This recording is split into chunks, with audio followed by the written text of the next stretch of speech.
2024 के चुनाव में एक प्रत्याशी ऐसी हैं जो कि पहली बार चुनाव लड़ रही हैं, लेकिन पहले चुनाव में ही गूंज हैदराबाद टू दिल्ली है। जब मौका दिया गया है, इस सच्चाई का इतना शक्ति है कि इतनी बुलंद आवाज से वो देश ही क्या देश भी पार कर चुका है। क्योंकि हम नेता बनकर इनके बीच में नहीं, इनके घर के सदस्य बनकर इनके बीच में फिरते हैं। हम जो हो सकता है हमसे वो हम कहने की क्षमता रखते हैं।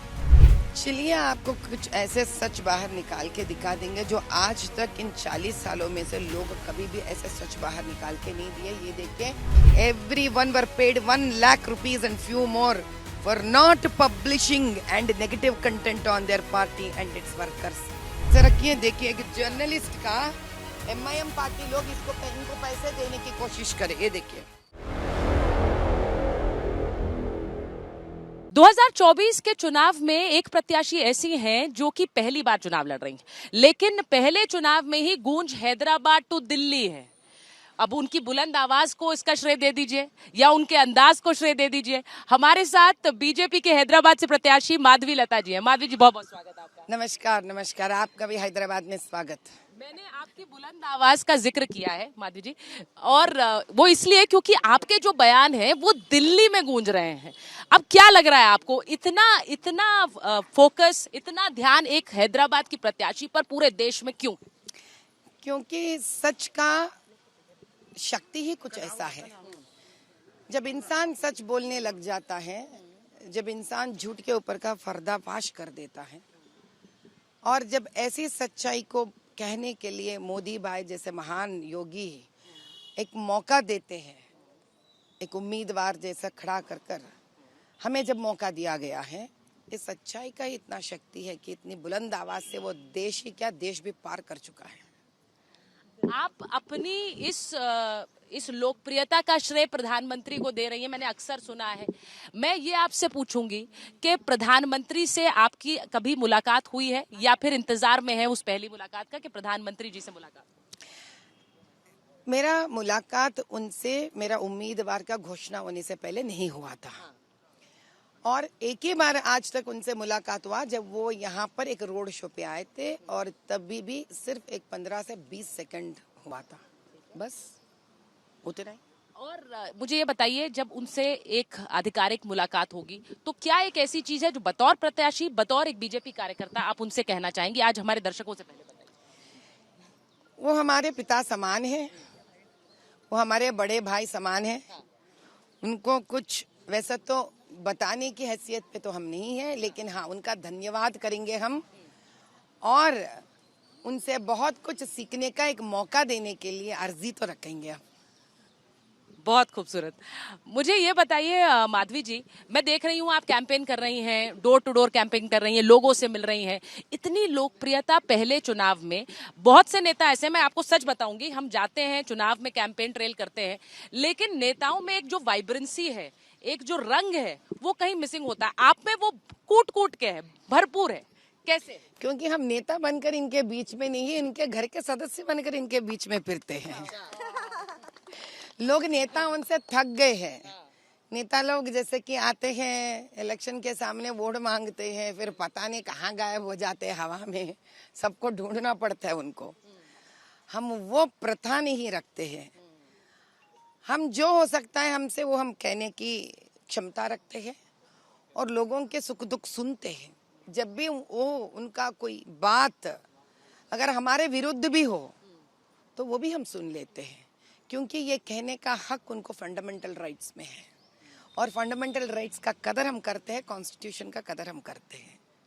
मैं आपसे एक चीज पूछूंगी, आप यहाँ हैदराबाद से चुनाव लड़ रही हैं। हैदराबाद में आपके सामने असदुद्दीन ओवैसी हैं जो 20 साल से इस सीट पर चुनाव जीतते रहे, उससे पहले उनके पिताजी इस सीट से चुनाव जीतते रहे। क्या सामने एक मुश्किल चुनौती है, क्योंकि चुनाव में अब बस मुझे लगता है कुछ घंटे बचे हैं, मैं ये कह सकती हूँ? चलिए आपको कुछ ऐसे सच बाहर निकाल के दिखा देंगे जो आज तक इन 40 सालों में से लोग कभी भी ऐसे सच बाहर निकाल के नहीं दिए। ये देखिए, एक मैसेज है जो इन लोगों के बीच में चल रहा है। MIM party has organized a Urdu journalist meeting in Darussalam where 50+ journalists attend other than their 4 TV and Ittemad few YouTube channels and Instagram influencers of Old City.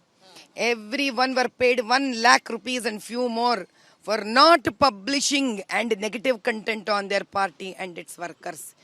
ये WhatsApp मैसेज पूरे जर्नलिस्ट के अंदर भिजाया गया है. Usually MIM party does only last week politics and they started distributing money to its workers till booth level. Money will be raised locally through their party donors, no central distribution. By May 10th, distribution will be finished to its party workers and last 2 days it will reach to public for casting original and fake votes. Every booth agent has been paid 10,000 and for about 700 booths, they have their men. Every booth will have 20 people. Remaining booths, they will have 10 each and recruiting people for it. This is how messages from MIM party उनके party के लोगों तक journalist तक चले जाती है. अब इसको बाहर निकालने का दम किसी में नहीं है. मैं निकाली हूँ बाहर. अब देखेंगे कौन क्या कर लेगा. अच्छा, आप ये कह रही हैं कि जर्नलिस्ट को पैसा दिया गया कि वो नेगेटिव खबरें उनके खिलाफ नहीं चलाएंगे और नहीं उनको उनके खिलाफ नेगेटिव खबरें नहीं चलाएंगे. इसका उनके पास ऐसा पैसे दिया जाता है.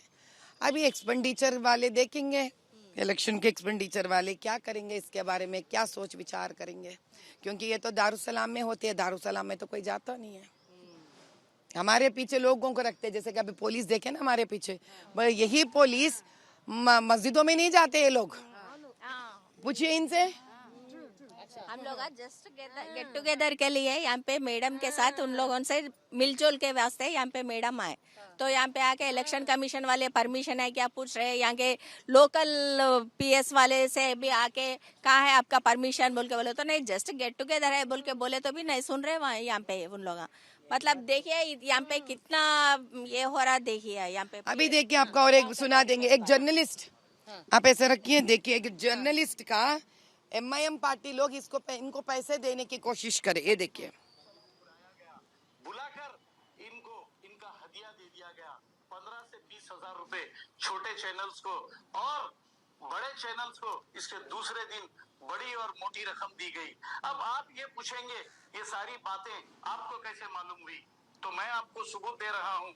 मुझे भी ये कॉल आया था. असदुद्दीन अवैसी हैदराबाद पार्लियामेंट MP के फेसबुक पेज चलाने वाला एक नौजवान जिसका नाम अब्दुल रहमान.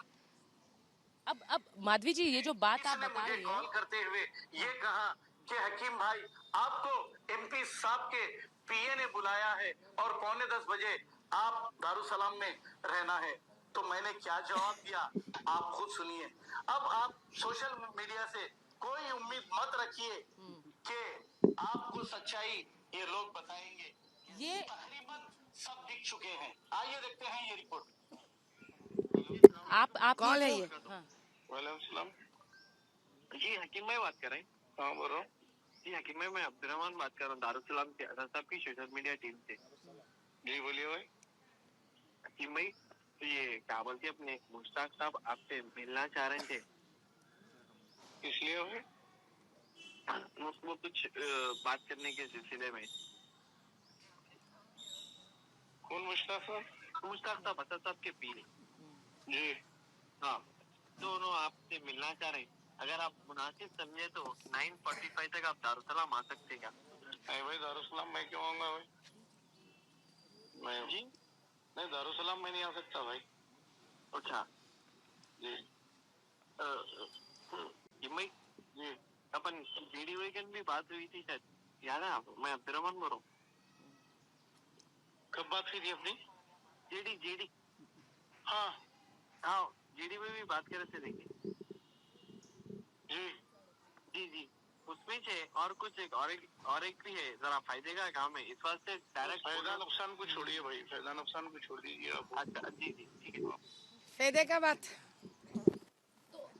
माधवी जी आपने क्योंकि ये ये बाहर सुनाया, आज- ये बहुत बहुत संगीन आरोप है ये असदुद्दीन. आरोप क्या है भाई? मैं वो ओपन दिखा रही हूँ.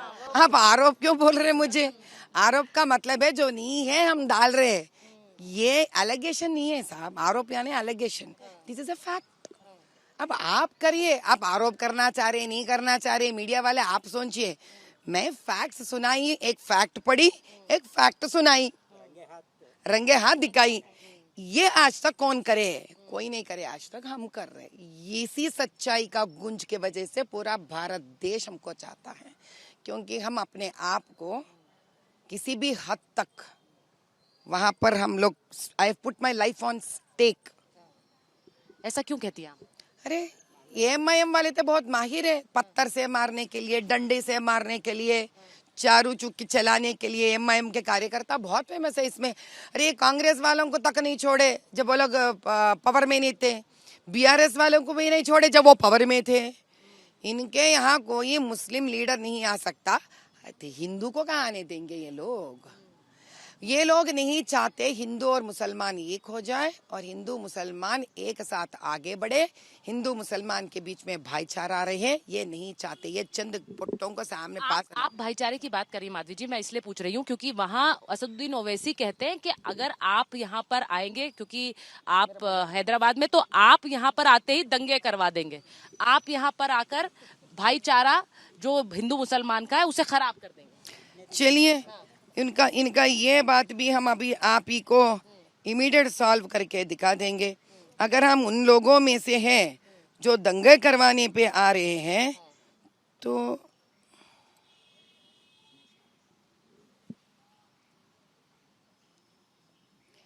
अब ये बताइए ये साहबजादा कौन है? अडवाणी, वाजपेयी, उमा भारती, मोदी, बता आखिर राम की माँ कहाँ गई, किधर जन्म दी?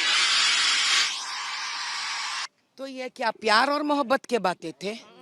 ये दंगा फसाद कराने के बातें नहीं है। ये बोलिए, आप मेरे मुंह से कभी भी इस्लाम के बारे में एक गलत शब्द भी निकला तो निकालिए, मेरा पूरा यूट्यूब निकालिए आप।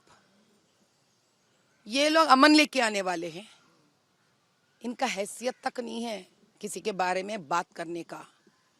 ऐसे कई हजारों पड़े हुए हैं जो ये लोग बार बार इस प्रकार के गलत बातें किए हैं, और कई दंगे 40 सालों से करवाने वाले तो ये है।